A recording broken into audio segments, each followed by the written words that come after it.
დღეს ვართ სოფელ ჩადუნიაში სტუმრად რევაზ გოზალიშვილთან, რომელიც უკვე დეტალურად გაგვაცნობს რაიქცვანის უპირატესობებს. რეზო, პირველ რიგში მაინტერესებს, როგორ მოხდა რაიქცვანის წესლი თქვენამდე? 5 წლის წინ კომპანია რაიქცვანის წარმომადგენლები იყო ლაგოდეხში ჩამოსულები, უშუალოდ ჩემთან მოვიდნენ და შემოთავაზება იყო ისეთი, რომ სატესტოდ ჩემი კლიენტებისთვის უფასოდ გადაეცათ საცდელად საჯიშეთ ტოპგირის სათესლე მასალა. ვისაც სურვილი ექნებოდა. რამოდენიმე ფერმერმა წაიღო, დარგო საცდელად და ძალიან კმაყოფილები დარჩნენ. მას შემდეგ ბოლო 5 წელია ყვითელ ბულგარულში ტოპგირი მეფობს, ესე რომ ვთქვა და ტოპგირის გარდა სხვა ჯიშს აღარ გავენ ლაგოდეხის მუნიციპალიტეტში.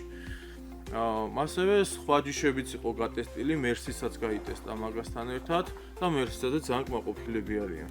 ბულგარული წიწაკა ლაგოდეხში არის ესე იგი. ბულგარული წიწაკა საკმაოდ მოთხოვნადია და თქვენი კომპანიის სათესლე მასალა ძალიან კარგი. ეხლა მე უშუალოდ ამ სათბურზე მინდა გადავიდე. რა ბოსტნეული არის დათესილი? სათბურში ბევრი ჯიშის ბოსტნეული გვაქვს დარგული, არის საზამთროები, არის ნესვი. საზამთრო ლუსიტანა არის მაგრამ. საზამთრო ლუსიტანა გვაქვს თქვენი კომპანიის, რომელიც ბაზარზე პოპულარული გახდა ამ ბოლო წლებში, მოთხოვნადია, თავისი გემოვნური თვისებებით. აი, ეგ მაინტერესებდა რა უპირატესობები აქვს სხვა ჯიშებთან შედარებით. კი, გემოთი მოსწონთ ძალიან, გემრიელია. ფერიც, ვიზუალიც კარგი აქვს. წონით არ არის არც ძალიან დიდი, არც ძალიან პატარები, როგორც ჩემი ფერმერები თავიანთი გამოთვლებით მეუბნებიან 13-დან 15 კილომდე მერყეობს წონები და საშუალოდ ნაადრევი ჯიში არის. ეს არის 65-70 დღე ვეგეტაციის პერიოდი, კარგ კლიმატურ პირობებში, რა თქმა უნდა. ასთავარი არის ტკბილია, გემრიელია და მდინარეში ჩაციებული საკმაოდ კარგად მიდის. რა თქმა უნდა, ლაგოდეხის მდინარეებში ჩაციებული და არა მარტო ლაგოდეხის მდინარეებში ჩაციებული, არის ძალიან გემრიელი და ბაზარზე მოთხოვნადი. კი ბატონო. ნილო გაქვთ კიდე როგორც ვიცი, აქტიურად ხმარობთ ბადრიჯან ნილოს. კი, ნილო ბადრიჯანიც მასზე რომ მითხრათ, რა უპირატესობები აქვს, რამდენად კომფორტული არის თქვენთვის როგორც ადამიანი, ვინც ჩითილებს აწარმოებთ? კი. ორი სიტყვით. ნილო ბადრიჯანზე რომ დავიწყოთ თვითონ თავიდან პირველი აღმოცენებაში ძალიან კარგი და რაც მოგწონს. დაახლოებით რამდენი პროცენტიანი აღმოცენება აქვს ზოგადად თესლებს? ამითაც არის დამოკიდებული როგორი პირობები იქნება სათბურში. არის ხოლმე შემთხვევები 90-დან 100%-მდე არის აღმოცენება. პლუს პირობები როგორი იქნება. რა თქმა უნდა, მოვლაზეც არის დამოკიდებული. თუ კარგი პირობები აქვს 95-100%-მდე აღმოცენება უნდა ვივარაუდოთ კარგ პირობებში. ამიტომ მოვლა ჩითილებსაც ჭირდება მეგობრებო. თავარი არის აღმოცენება და მისის დაგანვითარება დაახლოებით 1 თვის განმავლობაში. 1 თვის მერე უკვე მართვა არის ნილო ბადრიჯანის შემთხვევაში მარტივი. კი ბატონო. რაც შეეხება ახლა დაავადებებს და ზოგადად მდგრადობას. რამდენად მიდრეკილი არის დაავადებებზე ან რამდენად მდგრადი არის? ნილო ბადრიჯანი საკმაოდ გამძლე ჯიშია. ფესვის ყელისი დამპლეები თითქმის არ უჯდება ხოლმე ჩემ კლიენტებთან.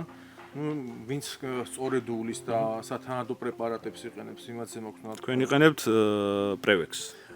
პრევექს ვიყენებ კი ფესვის ყელისი დამპლეებისთვის, ძალიან ეფექტურია.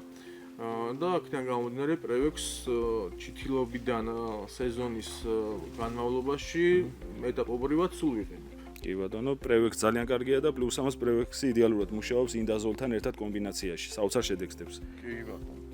რეზო, გადარგო ვახსენეთ წეღან ღია გრუნტში და სათბურში მესმის იდეალურ პირობებს უქნით ხოლმე ზოგადად ჩითილებს და გადარგვის შემდეგ ღია გრუნტში უკვე რამდენად ეფექტური არის რაიქცვანის თესლები ჩვენს პირობებში? ლაგოდეხის კლიმატი და ზოგადად საქართველოს კლიმატზე მორგებულებია რაიქცვანის ის სათესლე მასალები, რომლებიც შემოტანილია საქართველოში. ნილო ბადრიჯანი მაგალითად ყველაზე მოთხოვნადია ბადრიჯნებში, თავისი გამძლეობიდან გამომდინარე, საკმაოდ ძლიერია თავისი გენეტიკიდან გამომდინარე ნილო ბადრიჯანი და ასევე არის ბაზარზე მოთხოვნადი თავისი ნაყოფიდან გამომდინარე. არის ერთგვარულად შავი ფერი. კი ბატონო, ესე იგი ჩითილობიდან დაწყებული, ანუ აღმოცენება, ღია გრუნტში გადარგვა, შემდეგ გემოვნური თვისებები მოთხოვნა, ერთ-ერთი საუკეთესო არჩევანი არის მე მგონი ბაზარზე.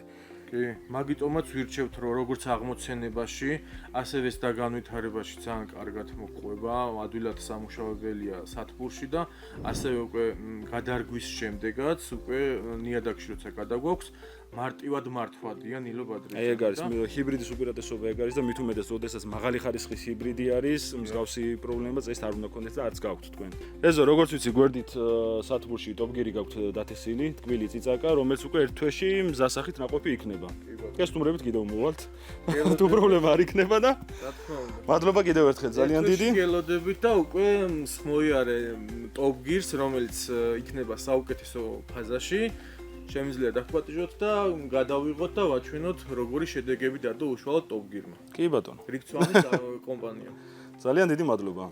დროებით მეგობრებო, შეხვდებით შემდეგ ვიდეოში.